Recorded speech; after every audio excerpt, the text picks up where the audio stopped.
everyone, and welcome to the Labour Local Government Conference Leadership Hustings. I'm Nick Forbes, and I'll be moderating today's hustings and keeping the candidates in check. This event gives councillors the chance to ask candidates questions on the issues that matter most to us in local government. The aims of the guidelines I will follow is to ensure that the event is fair to all candidates and that they're treated equally. You'll have noticed that, sadly, Keir Starmer isn't able to be here today due to a family emergency. But all of the candidates have kindly agreed that Jim McMahon MP, who is supporting Keir, can act as his surrogate today.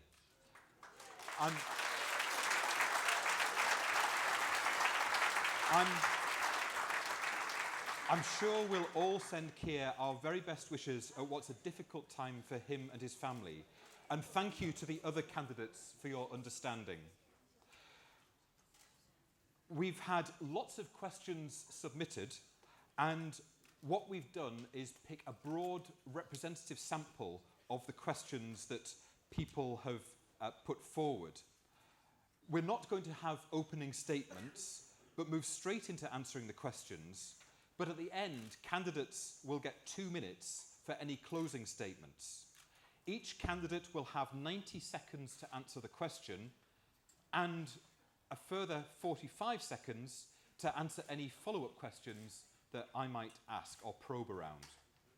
Candidates can also respond to any points that other candidates have made if they catch my eye, but I will make sure that all candidates have an equal time to do so. If you are picked to ask a question, please wait for the roving microphone because this is being broadcast. So we need to make sure for the audio feed that the microphones are used. Please state your name and your local authority and ask your question. No speeches. If you start to make a speech, I will cut you off.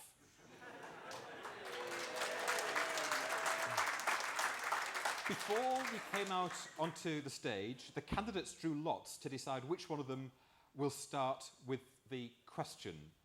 So the candidate order for the first question will be as follows: Rebecca, then Jim, then Lisa, and then Emily. What I'm going to do is stick to that order, but start with a different person each time, so that all candidates get a chance to answer the questions in a rotational order. Each question will be asked to every candidate, and I know that the candidates will treat each other with respect. Can I ask that you, the audience, also treat all candidates with respect and listen respectfully to their answers? Obviously, you're welcome to show your appreciation and support in the usual way, but can I ask that we don't have too many extended bouts of clapping so that we can fit in as many questions as possible? So, is that clear, candidates? Is that clear, audience? Good. So, without further ado, let's get started. And the first question, just to make sure we get straight into this, is going to be from Judith Blake. Where is Judith? Judith. Microphone's coming to you. Thank you, Nick. And can I just start by saying you are all very welcome here. We're a very friendly bunch. Can I just start by saying, in a recent LGA Labour survey, 85% of Labour councillors said that they felt very or partly undervalued by the party. Can I ask, why do you think that is? Does it matter? And what will you do in your first 100 days as leader of the party to change the relationship? Thank you, Judith. Rebecca. Well, first of all, I'd like to thank all of our councillors and council leaders for the hard work that they do, because it's absolutely soul-destroying, Judith, to be involved in local government at this time. With over 60% of funding being cut from central government funding sources since 2010, and we know many of our local services are in a state of crisis. And it's hard when we're going out there in local elections to try and tell our communities that it's not us, it's the Conservatives that are doing this to our community. So my role as leader is to make sure that the Tories can't evade responsibility for what they've done to our local services. And it's to make sure that we amplify how our councils are actually being treated, how the funding settlement isn't fair, how investment is being siphoned off to authorities that aren't in need, and our deprived local authorities aren't receiving the funding that they deserve. And I'll work with councillors and council leaders to fight the Tories every step of the way, because we've got to applaud the work that our great councils are doing in the face of huge cuts. My own council in Salford is trying to build council housing in difficult situations despite not having the funding available to deliver what we really need in our area. And it's stories such as that that we need to speak to our communities about, but we've got to tell our communities how serious this is, and that they need to direct their angers at the Conservative government, not our Labour authorities. Jim. Well, first of all, I read the article on part of the Labour list takeover from Amy Cross. To be honest, when I read the 85%, I thought it might be higher. I think there's a general sense that councillors are taken for granted. That the work that you do, you often get a pat on the head, but in a very patronising way, that we value the work that you do when Labour's in opposition nationally, but actually when Labour gets control, that we're very centralising by nature, and actually that we try to take over. And what Keir is very clear about is that we need a completely new settlement for that. Now, some of it is relationships and making sure that we are first among equals, that we feel valued, that we are working together, standing side by side. Some of it, though, is more structural. Now, some of that is a representation on the Labour Party itself, so the NEC and regional boards. Some of it is transparency about how the levy is spent, where that money goes, to make sure that councillors get the support that they need. And to be honest, when we do a local election launch, it ought to be the local councillors who are on the stage and probably not MPs.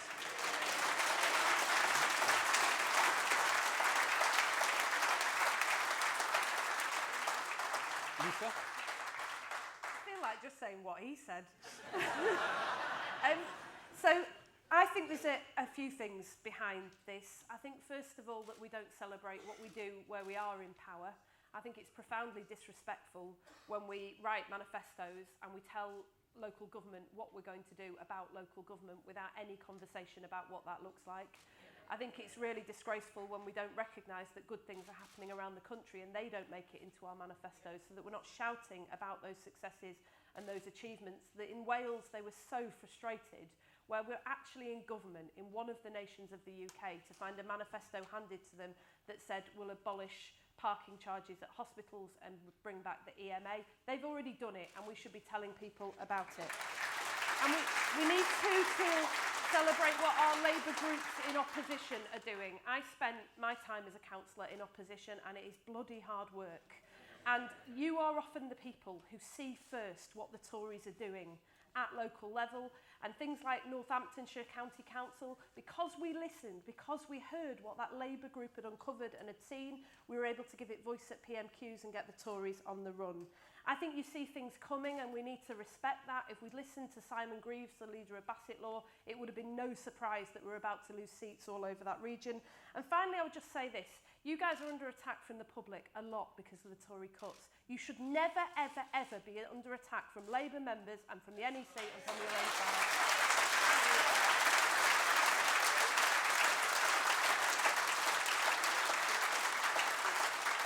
Emily. The reason you feel undervalued is because you are undervalued. And that's the truth. I think that what we end up doing is we end up accepting that local government the government is prepared to devolve responsibility for the cuts, essentially, to local government. And what we do as local communities, as local parties, is we do not have those discussions carefully enough so that local parties understand the difficult decisions that need to be made. My local authority has had 70% cuts in its central government grant. How on earth is it supposed to be able to do the things that it needs to do? And nobody comes into local government in order to make cuts to their local community services. They go into local government because they have a calling in order to make their communities better. And I think that our parties need to understand that better than they do. And we need to have better communication. But I also think that where we are in power, where we have local representatives, I think that each Labour group ought to have a member of staff who's there in order to campaign. I think that the £2 million that you pay in as a central levy should be devolved back to you so that you are able to establish your own policies, do your own campaigning. It should be the responsibility of the Labour group and the local party to decide the work that person does so that we can do real community campaigning which is based in the community with local councillors and with local government. Let's start with that because, in the end, we've got 1,326 seats up coming up in May, and it seems to me that should be our primary preoccupation at the moment.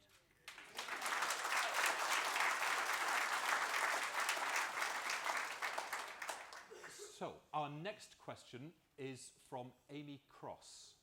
Where's Amy? Amy. Thank you, Nick. Thank you for the name check there, Jim. I appreciate that. I just need to ask, can you describe what a local election campaign launch would look like under your leadership and be as specific as you possibly can be? And this time we're going to start with Jim. Well, first of all, it's disappointing that this process means that nominations would have already opened for our local elections by the time we have a new leader in place. And so the reality is when you're kind of picking up your nominations papers from the elections office, we'll still be deciding who our leader will be.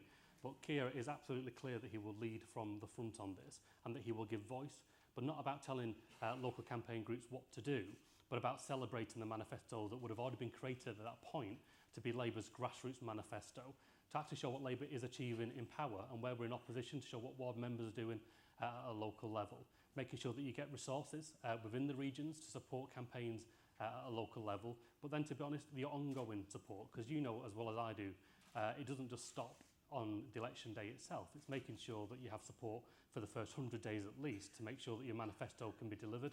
If you're a group in opposition taking power, that requires a particular amount of support as well. The LJ do a fantastic job at doing that, but actually for the money that you collectively contribute to the Labour Party, there should be political support provided for that purpose as well. Lisa? I'm tempted to chuck this back to you and say if we're serious about a partnership approach, then that decision shouldn't be one that's made up on the hoof by a leadership candidate sitting in a contest, but should be a conversation and a decision that is taken collectively by you about how we present our local government work to the country. But I know I'm not going to get away with that, Amy, so I'll just say this. I'd like to see people talking about the difference that a Labour council and Labour councils make, and their Labour mayors and the offer that they've got. One of the most powerful things that happened to me in the election campaign was when I went to a youth hustings where I had a particularly nasty Brexit party character sitting on stage with me, slating the Labour Party, and young people in that room got up and said, Andy Burnham gave us a free bus pass and it has changed our lives. So I want to see people telling those stories, and I want to make sure that those stories are told loud and clear and that you have the powers that you need to do them. Yesterday I was in Worksop, where the council has got a visionary scheme for regenerating the high street and supporting local businesses. They went to the Stronger Towns Fund and didn't get it because it went to a Tory area instead. They've gone to the LEP, they haven't got it. LEPs don't get it, the government doesn't get it. I would abolish the LEPs, get that 12 billion to you so you can get it to your community.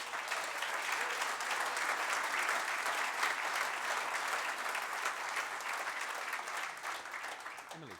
So the first thing, as Lisa has said, the first thing is this is your launch, so you should be involved in it, shouldn't you? I really don't think that it's something that Southside should be deciding all by themselves. I think that what we need to have is a local elections launch. It should therefore be featuring local councillors. So, and I would ask you, however, that's not a very interesting answer. So let me give you some of the ideas that I've got. I think that what we should be doing is we should be doing short clips of films from around the country showing where local authorities are dealing with rough sleeping, or where local authorities have energy plants that are creating energy for particular estates. We should have bits of film showing where there are local apprenticeships that are being augmented by local authorities. Just sort of, showcasing the achievements of Labour in power and showing what Labour in power can actually do. We should have local councillors up on the platform. They're the ones who should be speaking. We should make sure that it is absolutely localised, but showing that no matter where we are in the country, Labour makes a difference when we are able to be in power, and that's how we have to start building back for a Labour central government. A national government is building from grassroots upwards and showing that we have the energy and the ideas and the passion to be able to win people back. So I think a local government launch is a really good opportunity to get back up off our knees and start fighting back together. Rebecca. I think the next set of local elections are going to be critical in terms of our ability to win back our red wall seats and our Labour heartlands. And that's because over the last 4 years, we've had a lot of discussion about Brexit and how in many of our communities, the EU seemed very distant and unaccountable. But the truth is that there's no difference in how our communities perceive Westminster than they do the European Union. It's anathema. It's out there. It doesn't represent what they believe in, and it doesn't provide anything for their community. So that's why it's so important for councillors and council leaders to be leading this local election campaign and developing the messages. But we also need to make the case against Tory cuts, and that's my job, to show how savagely our councils have been treated and how our communities aren't receiving what they deserve. But I also think we can use this as a positive opportunity to develop a vision of municipal aspiration, looking at what our councils could achieve, celebrating what we have achieved from things such as the Preston model, all the way through to what we want to do in the future, delivering our own bus services, being able to tackle the homelessness crisis by giving our councils the power to build more council houses, deal with land banking and have more powers in relation to planning so that they can deliver local services and local infrastructure.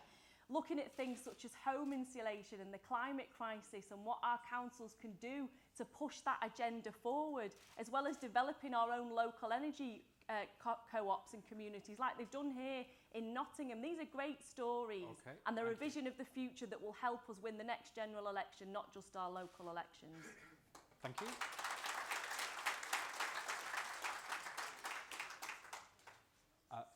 I should just explain, we have a clock timer on the front here, so I'm being quite strict about timing the answers, and all of the candidates are aware exactly how much time they have, and so I'm very grateful for the candidates for keeping a close eye on the clock.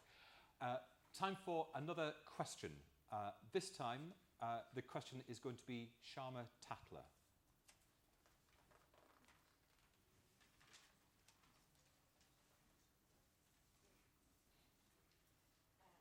Is my on? Yes. My question is about representation and diversity. So despite some progress in Sorry, can we just make sure the mic is on, please?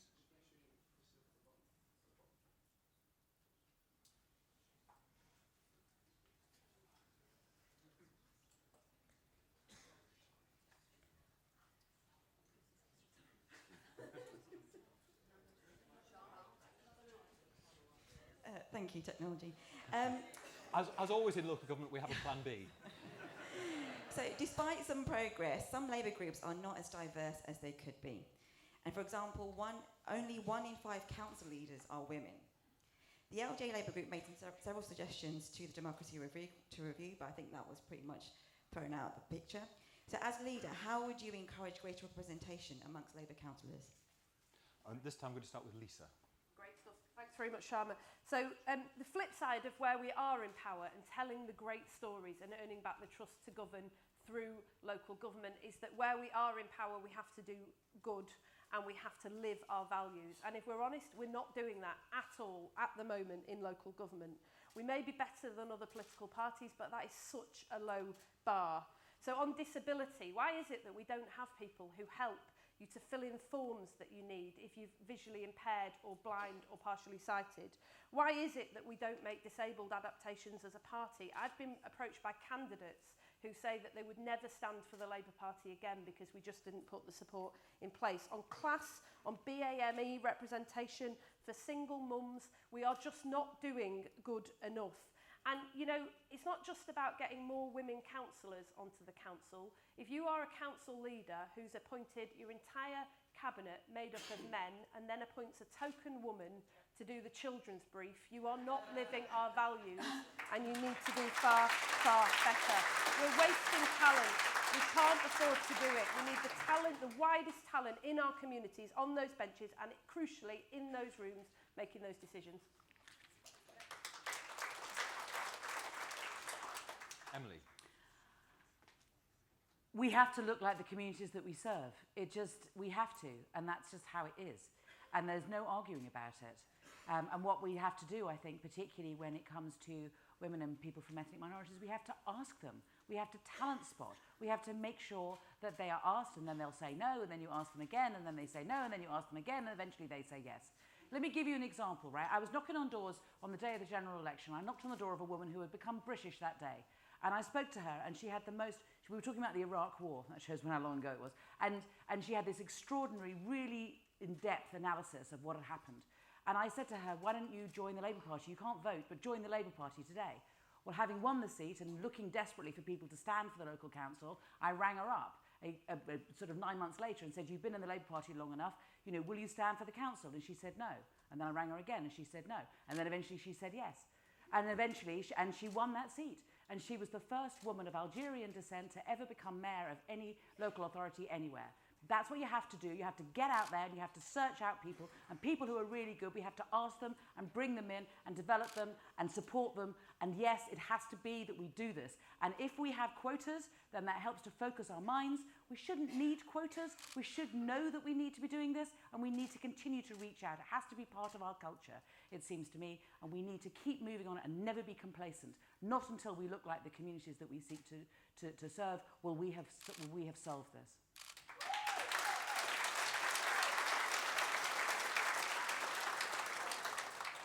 Rebecca. We do struggle as a party when it comes to accurately representing how diverse our communities are. And despite many of our local Labour groups, putting on events and trying to show what the life of a councillor looks like to encourage people to put themselves forward, it doesn't happen. And I know this from Salford. We put these events on at least every year to try and encourage people. We have separate women's events to try and encourage women, particularly, to become councillors. Yet despite that, whenever the panel time comes around, we don't get many women applying to become councillors, and I wonder why that is. And I think there's a number of things that we can do to address this. Firstly, we've got to have programmes and training. Secondly, I think we need to have a mentoring programme, because many people become councillors or even MPs, not because they suddenly decided to do it. I'm a case in point here. You did it because people around you said, you'd be good at that, why don't you do it? And you were encouraged to do it, because as socialists, we're not usually adept at throwing ourselves out there. We don't have big egos, and it often takes somebody to see something in us, to give us that extra push and that extra encouragement, and that needs to happen. But we've also got to look at the reasons as to why people don't want to become councillors and don't want to become involved. And I had a phone call with Disability Labour the other day, and they talked about the struggles involved in becoming a disabled councillor, having to make sure that accessibility was all right every single place that you went to, making sure that you had the tools to be able to do your job properly. And many of our local authorities are good at that, but our disabled community don't know that, and that sometimes makes people hesitant at putting themselves forward. Okay. So I think we need to have a review into diversity on at least an annual basis, where the National Party can be asked to provide extra support to our local authorities where that's needed. Emily?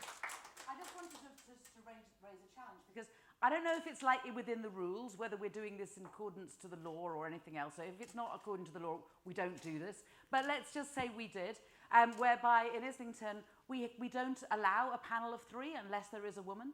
And we question whether or not there is an ethnic minority person on that panel. We have to go out and find people. We can't just have 3 guys standing or 3 white people standing.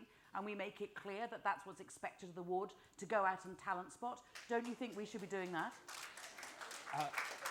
I'll give the other candidates an opportunity to come back in. Let's hear from Jim, and then I'll see if you want to come back in. So, Kira's already made a number of announcements on the practical things that we can do to support members of the community to step forward with support to stand for council and parliamentary elections across a range of diversity, to make sure that we have councils and parliaments that look and sound like the communities that we say we're there to serve. And the practical steps we can take are, first of all, a bursary, supporting low-income people to be able to afford the time it takes to stand to campaign and to go through selections. The second one would be to establish a Labour College. The Labour College to give people the training, support and development personally tailored around their needs to make sure that they feel equipped to take on that selection. But also, to be honest, making sure that we really value the work that councillors do. And part of that is making sure they have real power. So scrapping the regional schools commissioners that have taken a power grab from local education authorities, scrapping the LEPs and giving that directly in control of the local authority, reviewing CCGs to make sure that councils have proper health and wellbeing powers, reviewing transport and bringing transport back into public control through their local councils to make sure that people say, actually, this is the job that really matters.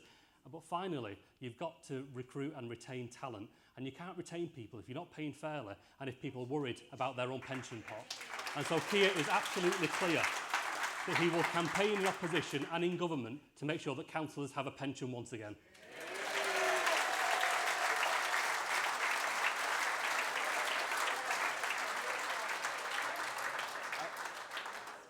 Lisa and Rebecca, do you want to come back in? Yeah, Lisa. I think this is a really important challenge that Emily raises, and I couldn't agree more with it. And I think that the issue about practical support was something that I found really difficult when I was a councillor.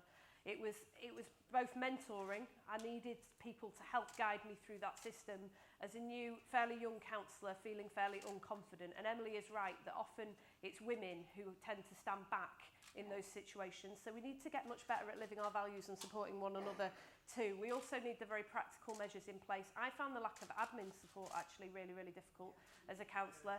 I think we need far more support around people who work, so that we can get rid of the fact that at the moment we've got huge age discrimination on our councils, and if you work, then you've got a problem. I found out yesterday that the LGA Labour Group's Young Councillors Weekend will allow people like me to attend up to the age of 40. I mean, we've got to do something about that.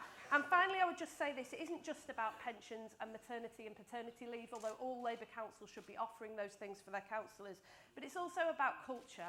When 6 of the 7 cabinet jobs that lead you to become the leader of the council go to men, we have got a problem with the culture in this party. And that is one of the reasons why I believe it is important.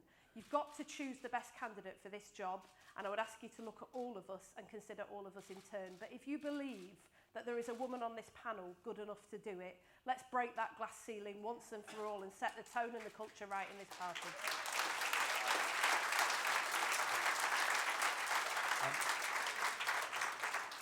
Rebecca? Well, we do tend to agree with each other from time to time, and I agree with all of the comments that have been made by all the candidates, not least Emily's challenge.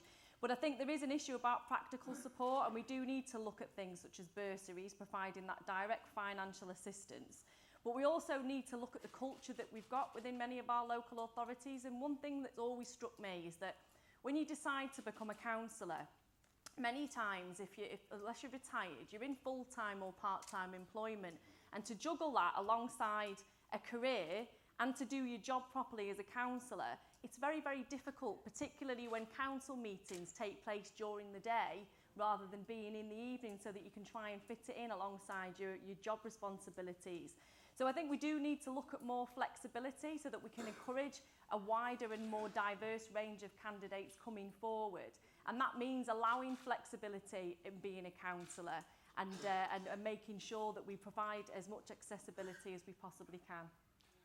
Jim? I think we need to look at for me, I must admit, when I first got elected to Parliament in 2015, I spent quite a lot of time walking around with imposter syndrome, thinking this place is not for people like me. I soon began to realise that just because somebody's got a posh accent doesn't mean they know what they're talking about. And once I got over that, it's quite easy, actually. But there are practical things that we put in place for MPs that we don't offer for councillors.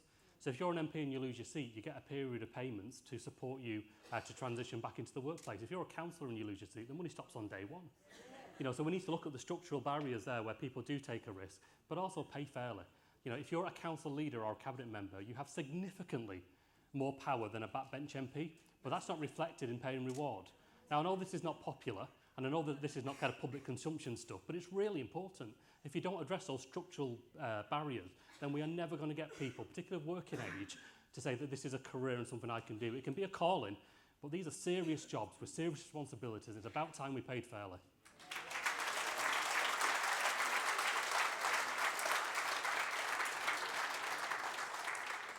Now, we had a lot of questions broadly related to local government finance, and the one that we've picked is going to be asked by Richard Watts.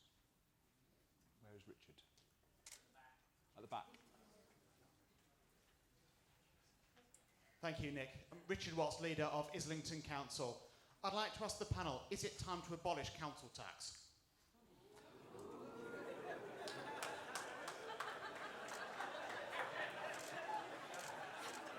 Emily. Me. Look, in principle, I don't actually have a problem with property taxes because at least you can't hide your fourth bedroom in a Swiss bank account. And I think that, you know, and I think the disparity between wealth is not just about income. And I think if we just try and redistribute wealth as a result of income, then clearly people just take the mickey. And I think that having a property tax is the right way forward. But let's face the truth. The property valuation at the moment is like based in the 1990s. And so, of course, it's like, it's not, you know, things have changed for goodness sake, but nobody dare do anything about it. But also there are such huge differences between the most valuable properties and the least valuable properties, and so it's simply not fair. And the rules, as far as I can see, the law, as far as I can see, actually kind of embeds the fact that that discrepancy isn't shown.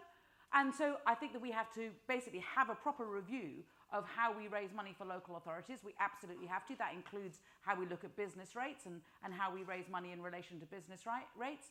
But let's not give up on the idea of property taxes, because I think that it's a good socialist principle and we need to make sure that it's done properly, but not allow the Tories to continue to take the mickey in the way that they do. You know, so that we need to have proper rates taken on the basis. We're a small, overcrowded island, and those that have the most property should be paying the most tax, in my view. Rebecca. Well, I do think that council tax is regressive, and I think we need to have a frank and open conversation about where we go going forward with this. Because if the Conservatives had their way, they would try to make sure that particularly our deprived authorities sourced most of their income and support from raising of taxation locally. And that puts our local authorities in a very, very difficult place. So to provide the most basic services, we have to keep putting up business rates and council tax, and that's not acceptable. So we need to oppose moves by the Tories that penalise deprived areas and reward the Tory shires in funding reviews. And we've got to look at how we develop a needs-based funding formula. The Tories have been salami slicing the revenue support grant since 2010, and it's not sustainable. It really is not sustainable. And we've got to shout from the rooftops about what this funding is doing to our local authorities. We've also got to look at ways at how our local authorities can raise capital without caps so that they can build council housing and invest in municipal projects going forward, because the current system's far too restrictive. Jim. So I wouldn't scrap council tax. I think property tax is a very important part of our taxation system for the reasons that have already been said. But there is no doubt that it's taken a disproportionate burden to fund local public services. And so what I would like to see is that we ring-fence council tax to fund neighbourhood universal services, the things that we all enjoy because we live in a community and we contribute to that. But actually, it should not be down to 1991 house prices about whether you get social care or whether children are safeguarded. And so we do need to have a funding solution for people-targeted services, and that burden ought to fall on central government providing that directed to need. I also think that we should have some independence in the system. I think whoever is in government, I don't think that they should have the ability to play around with the base budgets of councils. I think there should be a degree of independence. Now, clearly, every government will want to direct money and investment to areas that are a priority, but that should be in addition to making sure that councils get the fair funding to run decent public services. So I'd do that, but I would also look at financial freedom for local authorities. You know, it's ridiculous that councils are still asking whether they can have a hotel tax in place, but also the retention of taxation that's already generated at a local level. If you've got a clean air zone being proposed, why not keep some of the air passenger duty that's generated in your area? If you want to have an environmental scheme, why not retain some of the landfill tax that's generated in your area? You know, all that going to the Treasury with no local control, I don't think is the future way that local government should be funded.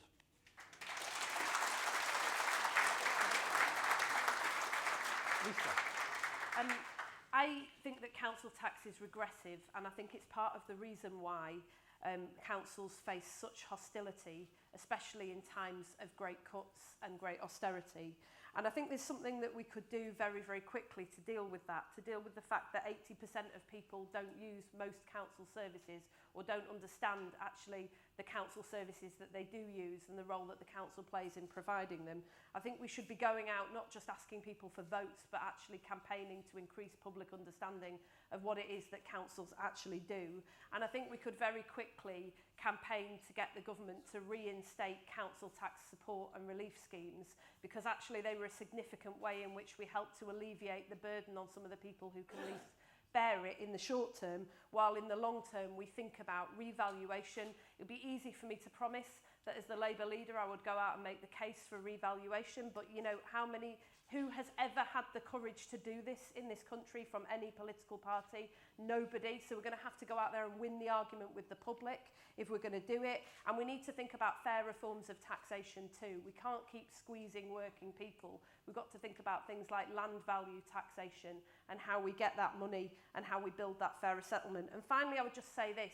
Councils need real powers to deliver change, and federalism won't cut it, because people in North Wales feel as remote from Cardiff as they do from Westminster. If our councils in the north had had the power, we wouldn't still be arguing about High Speed 2. We'd have built High Speed 3 and we'd have got money onto our buses so that people can get to work and live the lives that they deserve. Now, I'm going to use my chair's prerogative here because we know that we've got 5 years of a Tory government.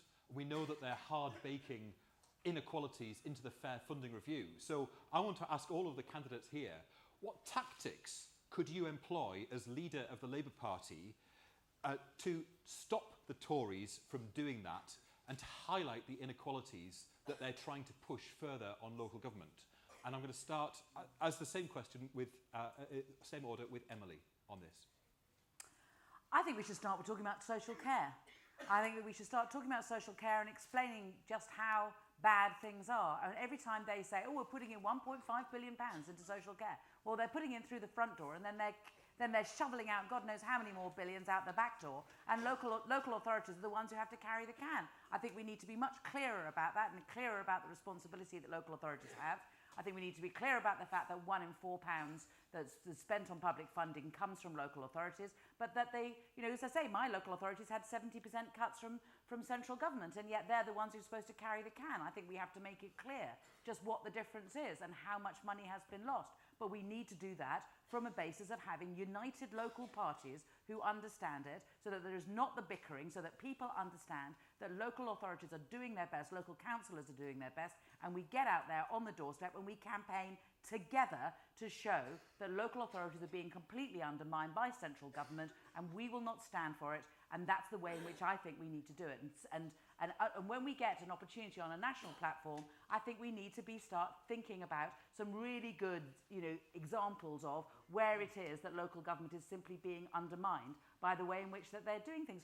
Obviously, one makes a difference between, you know, the way in which some local authorities, Tory shires, are getting increases in funding under the so-called fairer funding formula, whereas areas that are, you know, like my one, which has 50% child poverty, are getting their budgets cut. How can this possibly be fair? It's not fair, and we need to be making that argument first and foremost, particularly since we have to do it in the run-up to council elections, and be supporting our local authorities and our councillors who are there at the front line trying to keep people alive, trying to provide services, and need to be supported by the national leadership.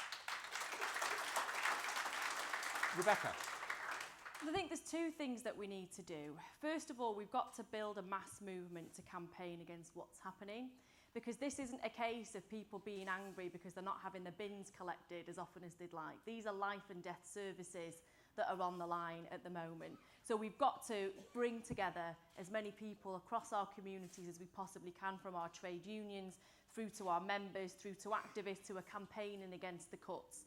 Secondly, I think we also need to be clever about what we can do legally. Now, the government and our local authorities have a duty of care to our communities, and in cutting things such as social care, children's services and social care, essentially the government is breaching a duty of care, and I think we need to be looking at what action we can take directly. I'd also go as far to say that they're breaching human rights in terms of the quality of life that they're affording to our communities. And I think complaining and campaigning is not going to be enough. Jim. So I think there are different tactics to deploy. One are the political tactics, which is that this fair funding review was drafted before the general election, which means that there are seats currently held by red wall Tories who are now being decimated through the fair funding review in the way that many Labour seats today are. So making sure that they're held to account to be saying to these new Tory MPs, who do you speak for? Do you speak for your local council and your community, or are you just going to be in the pay pocket of the Prime Minister? But there are practical things that we need to do as well. Now, the problem with council finances, it's a geek interest. I'm fine, I'm a geek, I love it.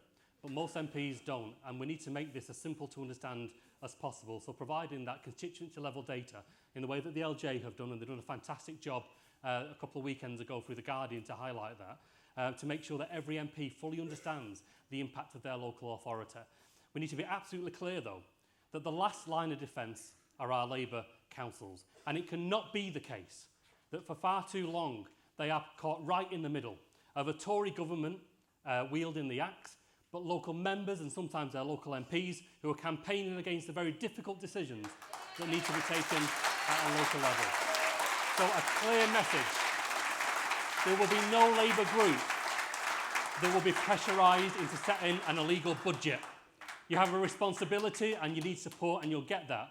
But we need to be mature in this, because it's all right in opposition and we can say what we want in opposition, but you lot are in power and you need our support.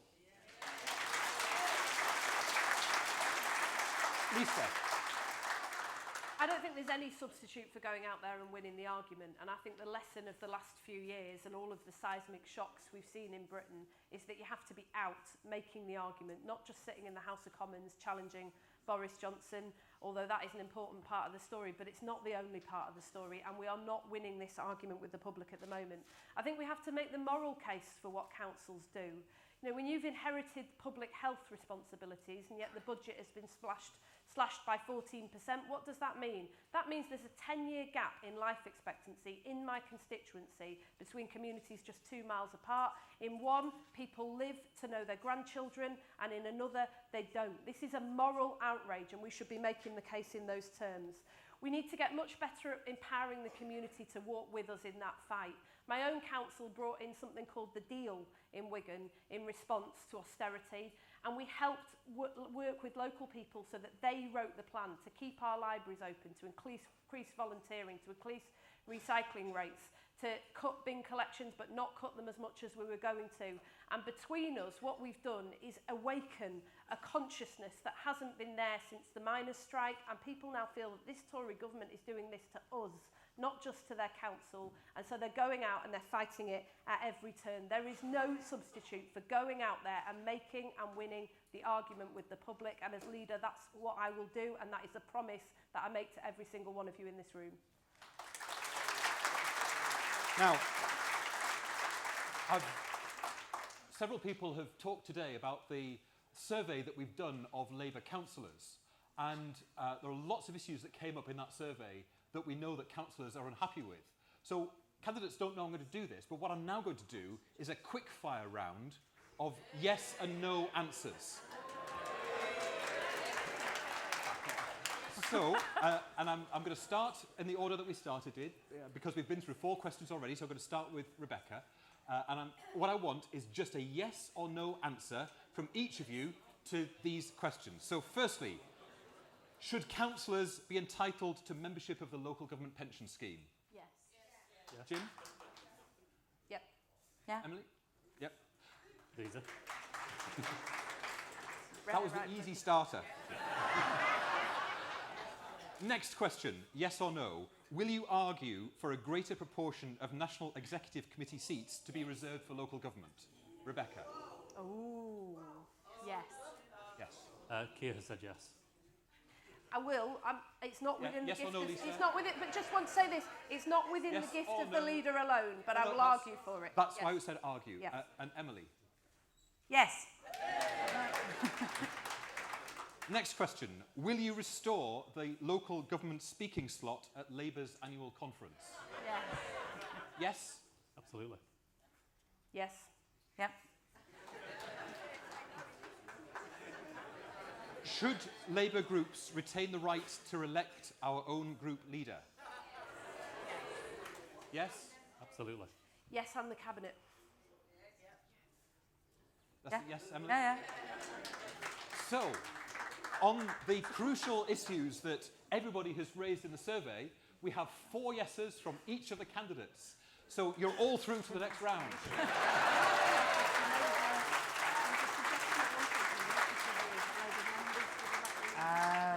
I should say, Nick, it was a bit like the general election where we're saying you can more or less have whatever you want. Okay.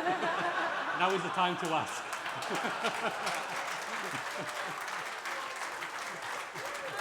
But one of the things you'll find, if you don't know it already, is that councillors have long memories. And of course, we're recording this session, so we know exactly who's promised what. Now, we're going to now start with another question, and I'm going to turn this time to Kate Hay. Where's Kate? And I should just tell the candidates, by the way, that because we started with Rebecca there, I'm going to start with Jim for this question, and so on. Thank you, and I'm from Gloucester. Councillors contribute over £2 million to the party through the ALC levy. I'm a double-hatted councillor, so I pay twice. Where do you believe that the money goes? And would you try...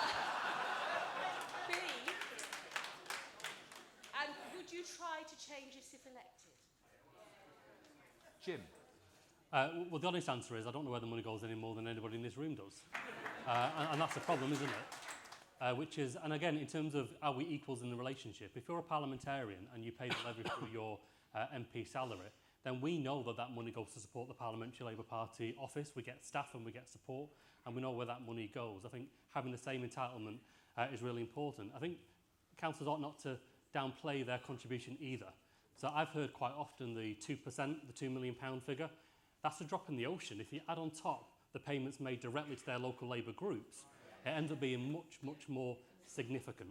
And it's important then in that context, when you are effectively one of the Labour Party's largest donors, maybe flexing muscles in a bit more of an assertive way on that. But the starting point has got to be transparency. If you don't know where the money goes, you can't ask the questions. Lisa. Yeah, I don't know where it goes either. I think we could probably all just agree on that and say that it's wrong. When I was a local councillor, I used to pay additional money on top of that because we were in a Labour group where there were only a few of us, there were a lot of Tories, and we spent a lot of time battling them. We needed more money for campaigning, but it didn't really help us very much because we don't know where the rest of it was going. And I felt very ill-supported and also very unincluded. And when we talk about giving speaking slots at Labour conference, it just strikes me that that doesn't really help most councillors who don't go to Labour conference because it's so expensive. Why aren't we moving powers to regional conferences so that we can drive policy and decision making from there?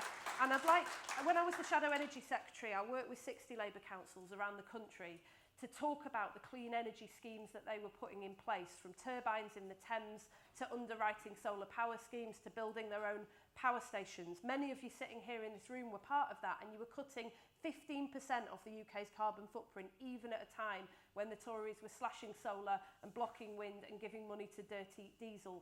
And we used that to tell a story about the difference that Labour councils make. But the crucial thing about that was you were all doing different things in different parts of the country, and you need the resources and the right to drive those campaigns yourself and to make those arguments in your own communities. And the job of the leader is then to step in and tell those stories on a national stage and to elevate that so that we earn back the trust of the people to govern. Emily. We have to build back over the next 5 years, and this is why we need to be doing this, but we also need to be doing it because it's kind of about democracy. The £2 million that local councillors hand over to the Labour Party, I don't understand where it goes. I understand that there's more transparency than there used to be. That's what I'm told. But quite frankly, I think that what we should be doing is we should have a relationship whereby we have hundreds of organisers out in the communities attached to Labour groups, and where the Labour group and the local party are responsible for setting the agenda, making sure that they're leading community campaigning, developing local policy. You know, we need to, at the moment, frankly, the leader's office is twice the size it has ever been before. If I was leader, I would have half the staff.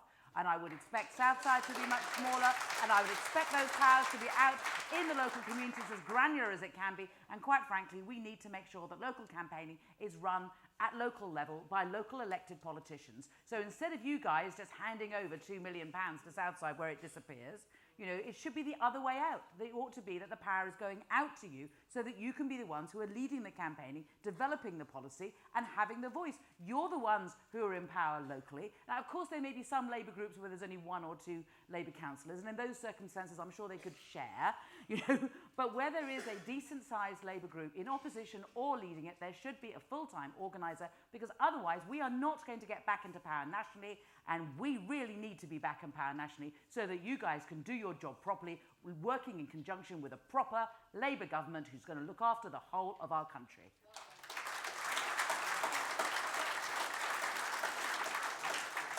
Rebecca.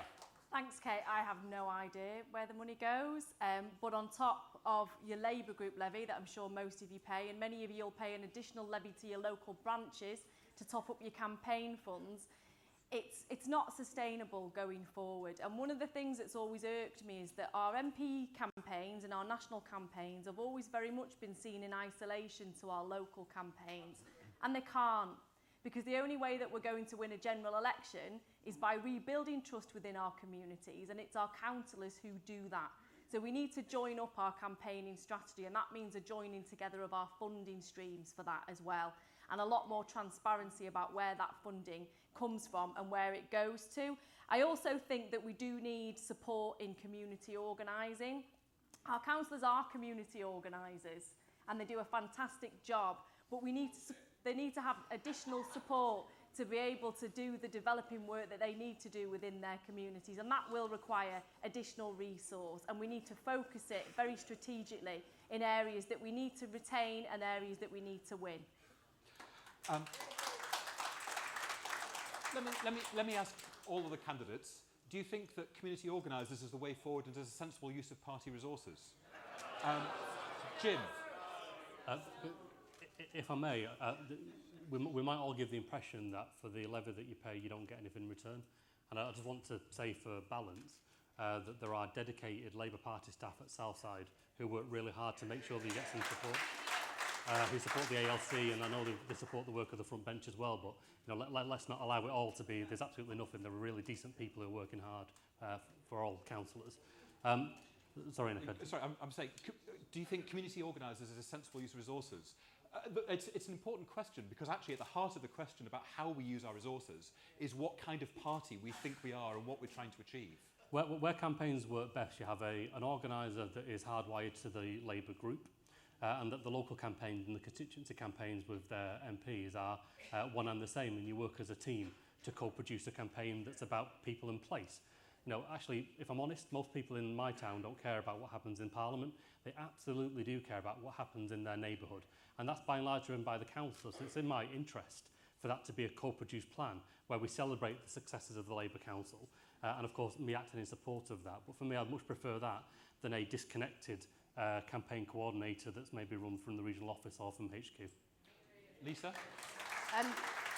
So, you know, there are some good people who work for the party, and it's not a personal comment on them, but community organising as a model that, as the Labour Party has adopted it, has completely and utterly failed. And it has been very, very disrespectful to people who are campaigning out there on the ground, and disrespectful to the people that we represent. We don't go into areas and tell people what they think and need and feel. We should never have become that party. I don't ever want to hear again that people sitting in Southside are sending people into areas to determine what resources are spent, who the candidates are, and what campaigns get run. If we'd had the right to decide how resources were spent in the northwest of England, Joe Platt would still be a Member of Parliament over in Leeds. This is not good enough, and we can do far, far better. We can empower every part of this movement to build change from the ground up. Labour was built as a party by, not just for, working class people in this country, and that is the sentiment we need to recapture. That is why I'm standing in this contest and why I'm determined to win, to rebuild the movement that we once were and earn our path back to power.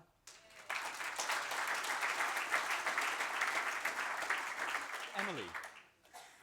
I mean, when I was working with my local council and when I was working with local Labour Party members, to have a massive petition to demand free school lunches across Islington. That was community organising. When we were campaigning to save the 393 bus route, that was community organising. When we were campaigning to save the Clerkenwell fire station, and we got a massive petition there, and we had demonstrations, and we went down to the GLA and we stuck it to Boris Johnson. That was community campaigning. That was community organising. You know, when we fought and won to save the Whittington Hospital, that was community campaigning and community organising.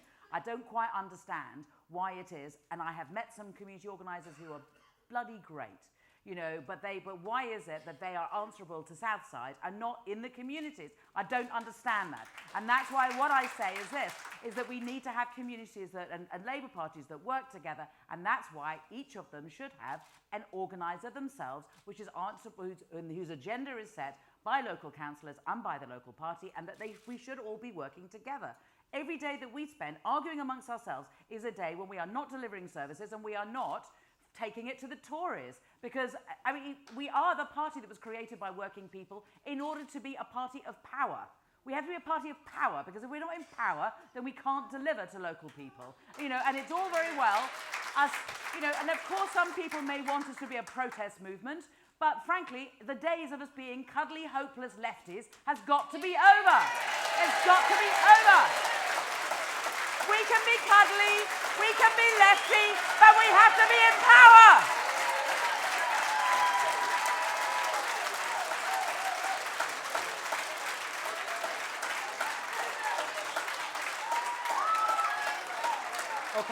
Okay. So you're finally getting warmed up as an audience. Rebecca. I'm not sure how I follow that. Other than to say that community organising is critical, but it's what community organising actually is in practice that's the key here.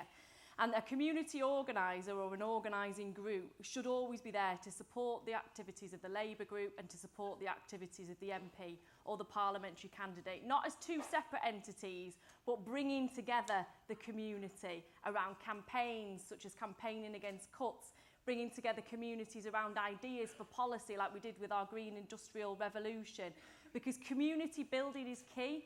And we are only going to win a general election by rebuilding trust and making sure that our communities know that the Labour Party is the community.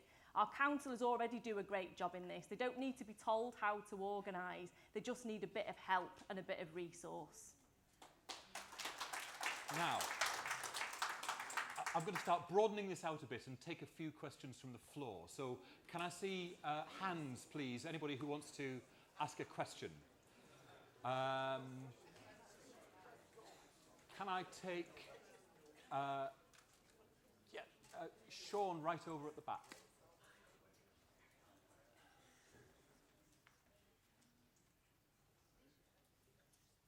We'll just wait for the microphone to come round. Have we changed the batteries in the other mic, by the way? Sean Davis, I'm leader of Telford Wrekin Council in Shropshire. Where Labour Party members attack Labour councillors, what in practice will you do to defend councillors doing a very important and difficult job?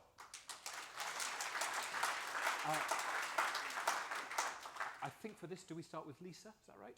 Yeah. Fine. Great. Thanks very much. I was very struck by how many of my friends who still serve as local councillors were scarred by the experience of what happened in Haringey.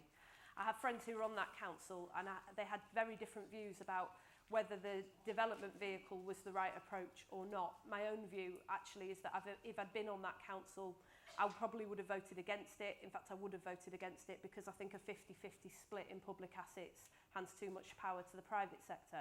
But I was also very aware that the council there has to deal with the world as it is and not the world as we would like it to be. And that means they deserve nothing less than our full support in trying to find solutions to these problems. How do you make sure that people get rehoused? How do you deal with the mum with 4 kids in a 1-bedroom flat who doesn't know if she can go on any longer? We should be sitting down and working together in order to improve that. We should never be seeing instructions being handed down by the NEC to elected councils. We should be working in partnership, and if you get to that point, you've already failed. So I'd stand up for the rights of our elected councils, but I would do more than that. I would build a system in which we can support and empower one another. Because in Wales, for example, where they've worked with trade unions and businesses to raise employment practices and ban blacklisting, Plymouth has followed suit because they've seen the great work that has been done and they've seen that there's a way that you can do this differently. We have to be that change and show the country that there is an alternative to the Tories. We're not just an opposition, we're an alternative government. Let's start acting like it.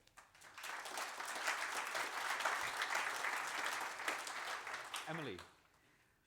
I think there's a difference between being attacked and there being disagreement. And I mean, we're always going to disagree. For goodness sake, we're the coalition on the left. We're always going to disagree with each other. 95% of it we agree on and 5% we don't agree on. And we'll always argue around the fringes, and that's fine and that's healthy. But attack is a different matter. You know, and it seems to me that you know, I mean, I don't see why we don't have more local government committees where we have unions and trade unions and councillors and the MP and representatives of the local party actually sitting down, and before a budget is put out to the public, that people sit down and talk about it and explain, look, these are the difficult decisions that we've got to make, this is how we've done it. And what we do in my borough is, you know, me and a guy you might have heard of called Jeremy Corbyn get onto a platform with the unions and with the councillors, and we go out into the public and we explain what's going on with the councillors and say these are really hard decisions and this is why the council's made the decisions that they have, and we make sure that we are unified, because we have to be unified, because we're not going to get into power if we're not unified. We must stick together. Of course we will have discussions and disagreements behind closed doors, but for heaven's sake, no attacking. We are family. We stick together. Rebecca. There's no Labour member should ever publicly attack a Labour councillor. It's as simple as that. And our councillors are in an absolutely soul-destroying position under this government of having to implement cuts against their community. Nobody wants to be in that position. And what we need to do as a party is bring all of our members and councillors together and tell the story. And that's what we did in Salford. When a number of our local authority nurseries were due to be closed down because of changes in the way that government funding was allocated, it would have been easy to agree with our community and say, yeah, it's the council's fault, aren't they terrible for making these cuts? But we didn't. We had the councillors and our mayor at a rally with the community explaining exactly what was happening. And we had a campaign that went on for months that's now turned into a national campaign, bringing together other local authorities that are affected by the same thing. And our community thanked us for that. And we were respected for telling them exactly what was happening. And we didn't promise the earth. We didn't say that we'd be able to sort it out. But we gave them hope that they had councillors and Labour members that were fighting against this. And that's what we've got to do. Jim? I mean, using the term defend is quite an interesting one, really. What the leader of the Labour Party ought to be doing is to celebrate the work that takes place within every community where Labour is in power. You know, I think Telford and Wrekin and the company that you've set up to build new homes, I will go around the country and say, you know, this group is building 400 new homes. How fantastic is that? We should be celebrating that, but there will be tension, and the culture that we set then is really important. So how do you work through that tension? And, you know, we need to accept that we are a genuine family, and we all have families, and we all have parts of the family that you might not invite to your next birthday party, right? But the point is that we are family. And when we're under attack externally, we come together and we support each other. And there's been far too much of where we have left people exposed, and Labour groups exposed in particular when they're making very difficult decisions. But to be absolutely frank, that comes from the top. People take their cues from the leadership and the messages and the culture that is displayed at the top of the party, from the General Secretary to the leader of the party, to the NEC, to council leaders, to cabinet members, to councillors. We are all leaders, right? And we have a collective responsibility to set the right culture and to lead from the front of that, and also to call it out. And I do think that we need to have a better way of resolving local disputes when they escalate to the point where relationships are broken down. And I think there are too many examples of where we just haven't got it right. So let me ask a specific question then. As leader of the party, how would you deal with members of Parliament who attack their local Labour council? Lisa? Well, I mean, I was asked about this the other day, about a row that had broken out between two Labour MPs, and both of those Labour MPs, for very different wings of the party, happened to be friends of mine. And I was asked by the media which one did I want to condemn. I mean, why would I want to condemn anybody in the Labour Party? And they said, well, if you were leader, how would you sort this out? And I said, I'd pick up the phone. I mean, I think we're in danger of overcomplicating this. I've watched this row, this factional row, playing out over the last few years through the pages of the national media. And I'm sick to death of seeing it. And I'm sick to death of seeing the names of people that I consider friends and comrades and allies, even where I don't agree with them. I'm sick to death of seeing them attacking one another. And I've spent the last 3 years, to be honest, trying to prevent that from happening. I left the shadow cabinet because I couldn't support a factional war being waged by sections around the leader's office any more than I supported a factional war being waged by people on the back benches. And I just will not stand for it. And the reason I won't stand for it, and the reason that I will take this on wherever I find it in the party, because I don't care if you're left or right, if you're attacking other Labour members, you are two symptoms of the same disease, and you have got to stop. Our breadth is what gives us reach out into the country. The challenge we provide to people is really to each other is really important. Great reforming Labour governments have always known this and have always built and embraced broad teams. And under my leadership, we will become that party again.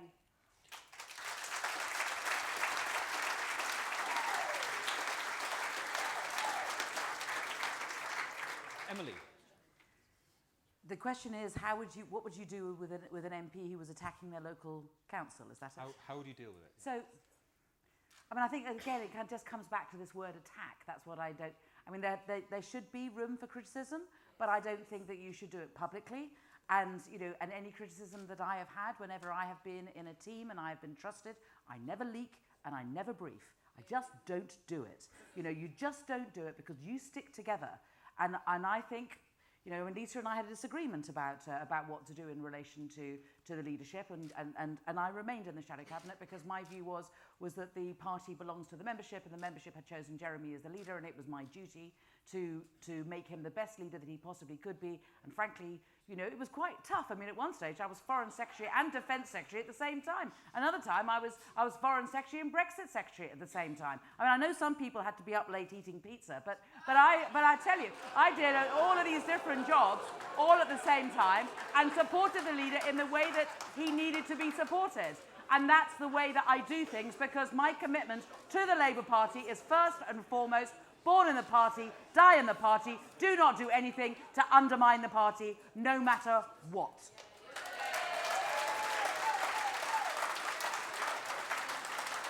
Rebecca. Ooh, meow. We love each other, really. I was working very, very hard, I'll have everybody know. We did need to eat pizza. But in terms of attacking colleagues, we shouldn't attack each other publicly under any circumstances. We've had 4 years of division in this party. It's not acceptable to attack Labour councils if you're a Labour MP. It's not acceptable for MPs to attack each other, and it's not acceptable for our members to attack each other. And no, we're not going to agree with each other all of the time. We're a broad church, and that's what makes us so strong and so capable of defeating the Tories. And we've got to embrace those differences, and we have our disagreements, and we do it behind closed doors. It's all right to be critical of each other, you just don't do it publicly. But as far as the public's concerned, we're united, we stand behind our Labour councils, and we stand behind our Labour leader. Jim? That escalated pretty quickly, didn't it? I've got to be honest, I mean, maybe the Labour Party needs, this is a personal view by the way, I've not had this conversation with Keir, but maybe the Labour Party needs a rule that says you've got to serve as a councillor before you go to Parliament, because you soon learn what collective responsibility requires, and also mature and collective leadership. And you know, you are the examples in the room of actually how the Parliamentary Labour Party collectively need to respond.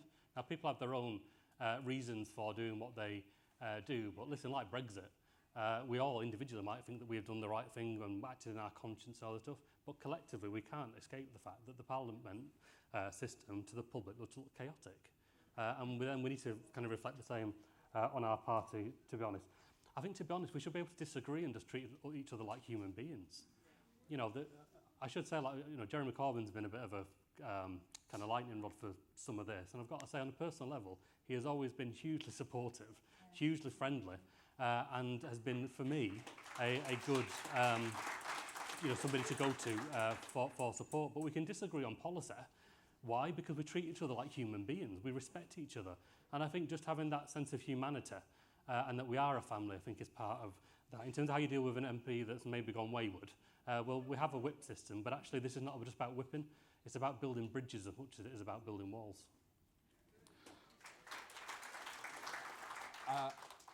Let me take another couple of questions from the floor. I think we've got time before we need to start moving to the closing summaries.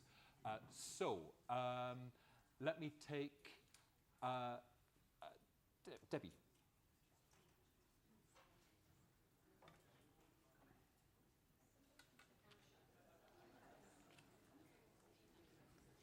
Councillor Debbie Wilcox, former leader of Newport City Council and the newest member of the Labour Lords team.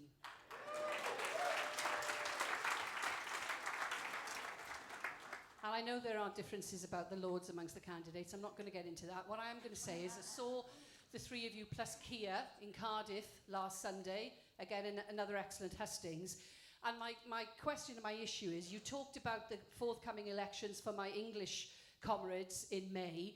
May 2021, we've got the Welsh Government Assembly elections, and I want to raise consciousness in the room and again with the candidates. That's going to be a massive test for whoever's the leader. We need to keep Welsh Labour in government in Wales.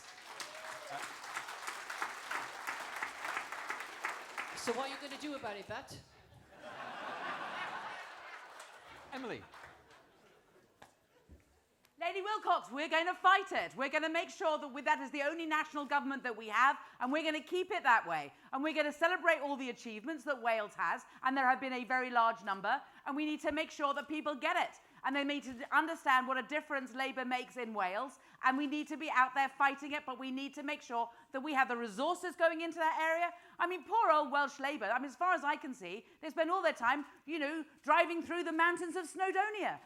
And the idea that we have lost all of these seats in the north of Wales, and we've only got one MP left there, and we have, and as a result, we'll be losing all kinds of infrastructure. So, of course, we need to make sure that we have proper resources in there, and we need to be working at it now, because we must not lose the Welsh government. Absolutely, you are right, and you are absolutely right to raise it now, and I expect everybody in this room to be visiting Wales on a regular basis. It's a great place, and you have a responsibility to keep Wales Labour.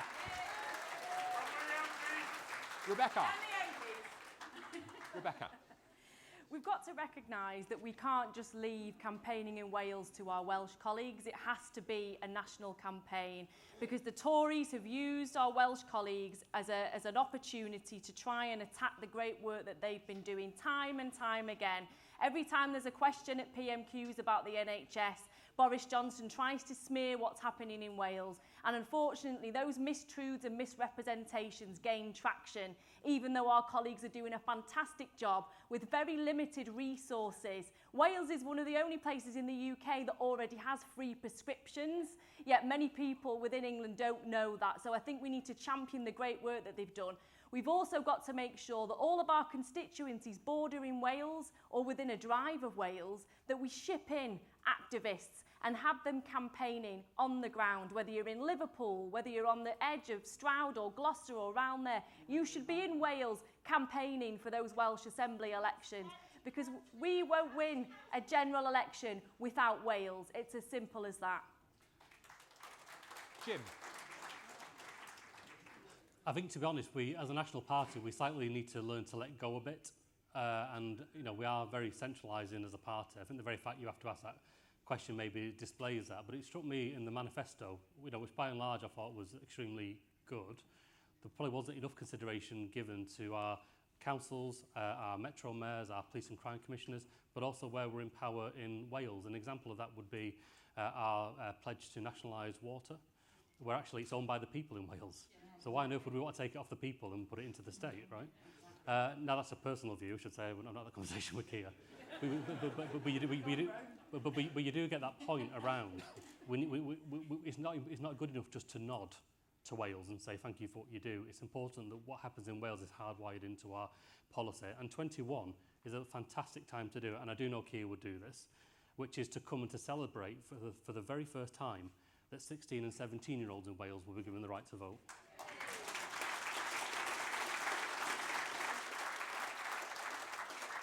Lisa. I'm really enjoying this. Jim's gone rogue. I think this is a really tough battle. I spend a lot of time in Wales and have done over the last few years, particularly in North Wales, where people feel very, very disconnected from power and where we lost a lot of seats, parliamentary seats at the last elections. This is going to be a really hard fight, not just for the Welsh Assembly, but for local elections. And we don't forget that we've got elections to the Scottish Parliament coming up as well. And that's why I say it starts now and not just on April the 4th. And that's why I've been talking about the difference that the Welsh Government is making, because people are watching us right now and they need to hear those stories that we didn't tell during the general election. We have to hand our activists and our candidates real power over resources, over the candidates that they choose and over the campaigns that they run, because they know better than a few people in Southside what those campaigns ought to be. But there's a challenge back too to the Welsh Government and to the Welsh Labour Party, because those candidates in North Wales and in the valleys feel very, very disconnected from the story at the moment, and we have to show that we're their voice and their champion as well. And that's incumbent on us in Westminster too. When I was in Scotland earlier this week, people were saying, why isn't Labour standing up for the Scottish whisky industry, which is under attack from Donald Trump and is finding no support from Boris Johnson? We've got to show that we'll stand up for the people in Wales, and that by being part of the Labour Party and voting Labour, they get their voice amplified, not silenced. Thank you. Now, we are approaching the time when the candidates are going to be asked to sum up, but there is one last question which I'm going to have called, because it's such a good question I couldn't possibly leave this one out. This is from Tudor Evans.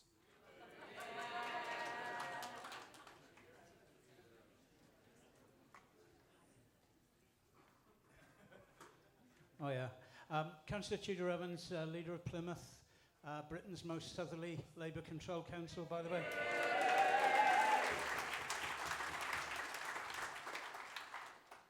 Who is your local government hero and why? Rebecca. I'd have to say it's our Mayor of Salford, Paul Dennett, because he's an absolute superstar and he's forging a very difficult path in delivering new services and stretching the bounds of what a Labour authority can do by setting up a new council-owned council house building programme, a company called D-Reeve. And yes, it's not building the numbers that we need, but it's a start and it's giving hope back to our people. Jim. Well, Tudor, if we were in a private room, I'd say it was you.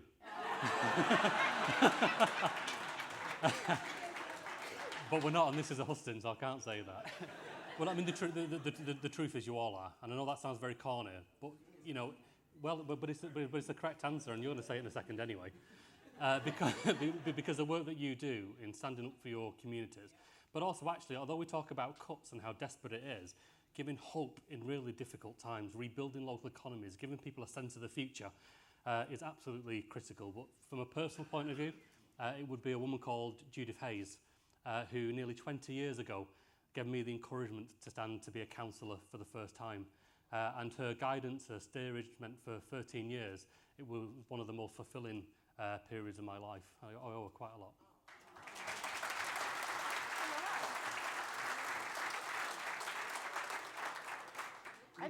So it was something that happened to do with Hammersmith Council that inspired me to get involved in elected politics. So I was working for Centrepoint, the youth homelessness charity at the time, and I was doing a report on 16 and 17-year-olds in bed and breakfast accommodation.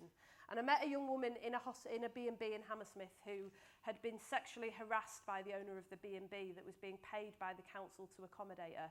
And she was locking herself in a room every night because she was too scared to go out. And when she told me that, I went to see the housing director and the deputy leader of that Labour council. And the housing director burst into tears when I told her the story, and didn't just take that young woman out of B&B, but every single 16 and 17-year-old in the borough, and put them into supported accommodation as a result.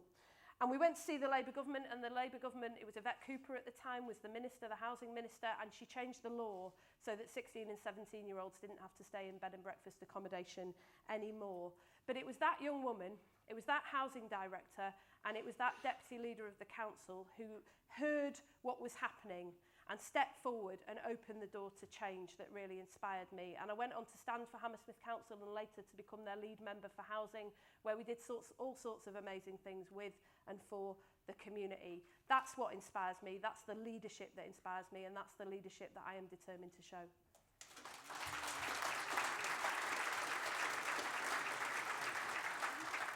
Emily. The reason I was annoyed with Jim was that I was going to say the same thing, Tudor. As you know, because I think that the essence of a good council leader, good councillors, is to be a resonant, clear voice for your community and never stop fighting. And oh boy, does Plymouth Labour Group never stop fighting. And I tell you, the fact that you are, you know, a councillor and you're up against it very often, but you just keep going and make a difference to people's lives is really important. But can I also say who my real hero was? And that was a man called Bill Bellaby, who when my family were made homeless, he saved us. And he found us a council house, and he sorted out my mum's benefits, and he got us onto a big council estate outside of Guildford, and I don't know what I would have done without him. And then a few years later, when we were all at school, Bill Bellaby came back to my mum, and he said to my mum, "The local community looked after you when you needed it. Now is your time to step up and pay back." And so my mum did. And my mum was a Labour Party member, but she would never have thought of standing for the council. Heard that before? And he said to her, "You've got to do it." And she stepped up. And she became a local councillor, and she was a councillor for 20 years. And every Sunday morning, she went out and knocked on doors on our estate. And she was the epitome of community campaigning. She and all politics is local. And I learned everything that I know today from my mum and from Bill Bellaby. That's why I come from the heart of the party.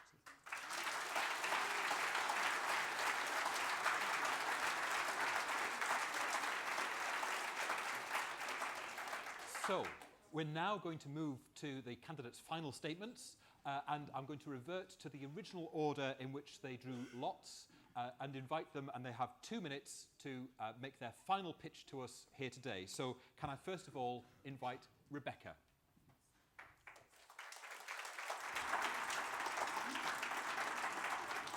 Local government is suffering from a funding crisis, from a pay crisis, and from a crisis of accountability. The funding crisis, 60% cuts in a decade, has hit the most vulnerable hardest. Social care, children's and youth services, homeless services all face acute funding shortfalls. More than just reversing the cuts, I'm arguing for a new settlement, for a needs-based funding formula. The pay crisis, a 22% real terms cut in pay since 2010, has left local authority workers the worst paid in the public sector. I want to see local authorities funded so they can pay decent terms agreed between unions and government. And the accountability crisis has enabled the Tories to evade responsibility for the services that have been cut for every child put at risk. As Labour leader, I would work with councillors to fight the Tories every step of the way. It is by rebuilding and deepening Labour's presence in local communities that we can forge our path to power. And in power, I want to usher in a new golden age of municipal socialism, tackling the climate crisis and delivering high-quality, in-sourced public services that secure our quality of life and unleash the potential of our communities. And that's what I mean when I talk about aspirational socialism. And that's my commitment to you. Thank you.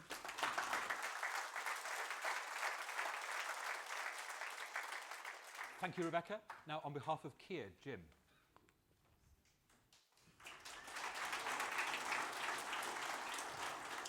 It's quite nerve-wracking when it's your first time. We're not at the same practice.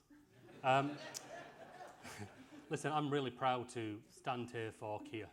And I send my wishes and my prayers to him and his family at this time. You've faced 10 years of austerity.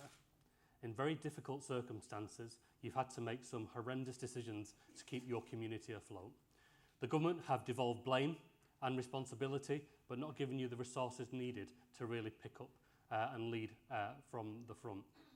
We'll be absolutely clear, particularly as the Fair Funding Review comes forward, that we will identify that these are absolutely Tory cuts for every decision that you have to make, but more than that, that we hold them to account and we celebrate the good work that you do as well. We need a new relationship of equals within the Labour Party. So the work that you do is valued, and you see that through the culture, but also through the position and status that you have within the party too. Keir knows that you are the innovators, you are the campaigners, and of course in many places for millions of people, you are the ones in power making that Labour difference. But you also know the impact it has when Labour isn't in power at a national level. And we need to understand the scale of the challenge that we need to rebuild trust, to give people hope, and to be that alternative government that people can have. And we believe that will be seen through a devolution settlement, not top-down, but built up from neighbourhoods to nation through a new constitutional convention with local government at its heart. Keir is absolutely clear. He's not asking you to stand behind him. He's asking you to stand side by side and to fight together, and absolutely we can do. My son is 18 today. He was in primary school when there was the last Labour government. I don't want him to send his kids to primary school before we see a next Labour government. Understand the scale of the challenge ahead, fight like mad for it, but absolutely let the right person to lead us. And I believe strongly that that's Keir. Thank you.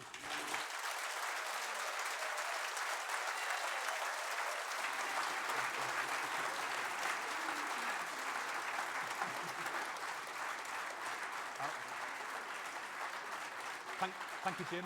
Lisa. Do you know, I agreed with all of that right until the last sentence. For a century, we've been held in the grip of a state, built in an era when we had command of the world, when powers were held by a small group of men and imposed on the rest. The political earthquakes of recent years have shown this will not do. People want power, and we must respond. The last decade has been a confusing patchwork of devolution, with limited powers granted from on high. It's nowhere near good enough. The Tory response is frankly pathetic. The idea that what the people of York want is some lord swanning around in ermine. We need the flood defences to protect our homes and our livelihoods, and if you give us the power and resources, we will build them. I'll abolish LEPs and allow councils to drive that change. Let's get that 12 billion into our communities where it belongs. And our best Labour councils, like mine in Wigan, give people the right to drive those decisions, like Marvin Rees in Bristol, never shying away from scrutiny, unafraid of local press and media. The Labour Party I lead will be confident enough to go out and defend our record, embrace challenge and admit when we get it wrong. Honest enough to accept and admit that when 4 out of 5 council leaders are men, we are failing. I want every Labour council to do better on class, disability, gender, race, LGBT representation. If there are reasons why this isn't happening, do something about it. We were never the party of the status quo, and we must lead by example. And that is also my promise to you, the leader of the LGA Labour Group, an open invitation to my shadow cabinet.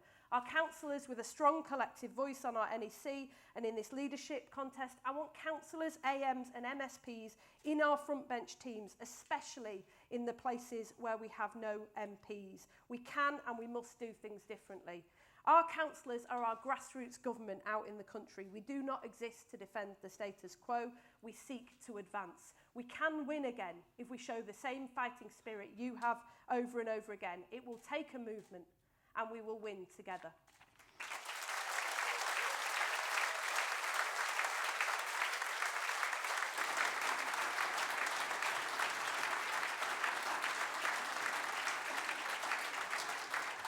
And Emily.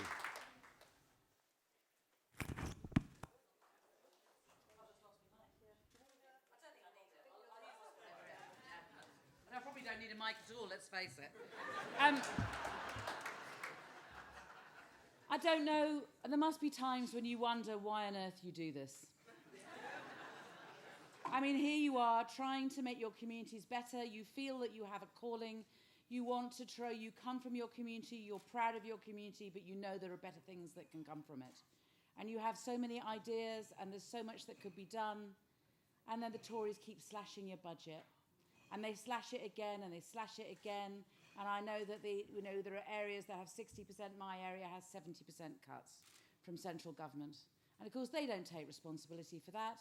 It's you guys that take responsibility for that. It's not your fault that central government has introduced this age of austerity. There were times when people in local government were able to do nice things for a community, We're able to have gardens, we're able to have flowers, we're able to, you know, to be able to kind of bring communities together, be able to do positive things in a local community. And it's now so hard because just keeping people alive has to be the priority. Just keeping social care going has to be the priority. Just making sure that children in care are not abused and are looked after and have a chance in life has to be a priority. And when, you know, when councils are in crisis and just keeping things going, I'll take my hat off to you. I mean, I really do. And of course what we have to do is we have to make sure that this stops. But we've got 5 years now of a Tory government. So what are we going to do? One thing we're going to do is we are going to fight back, and we are going to make sure that, I mean, I've got lots of ideas of what we could do, frankly, if there was a Labour government, but I only have 21 seconds, so I can't now go into it. But I'll tell you what, but what we need to be doing is we need to make sure that we start winning elections and start our community campaigning properly. We have to open up our party, and we have to put our resources out into the communities so that you guys are there to be able to fight every fight. We've got a council elections coming up in May. For heaven's sake, that is where our resources should be. That's where our focus should be, because the fight back has to start now. Now.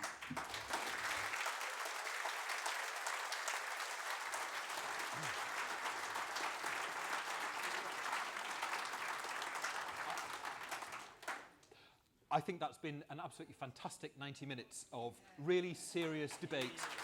And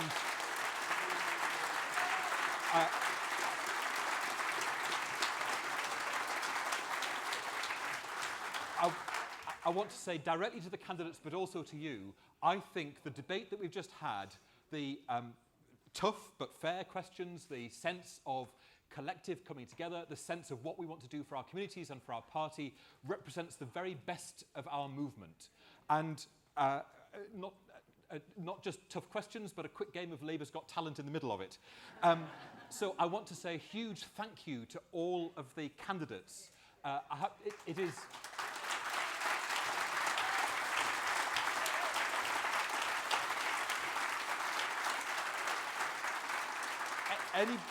Anybody who puts themselves forward as the leader of our party and puts themselves through the scrutiny and examination that comes with the process has to be applauded for the leadership that they're showing.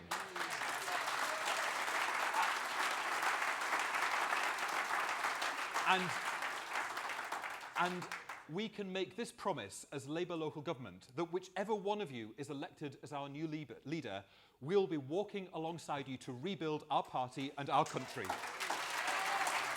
So,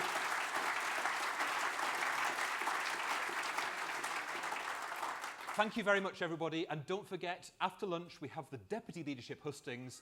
So please do keep putting those questions in for more of the same. Thank you very much, everybody.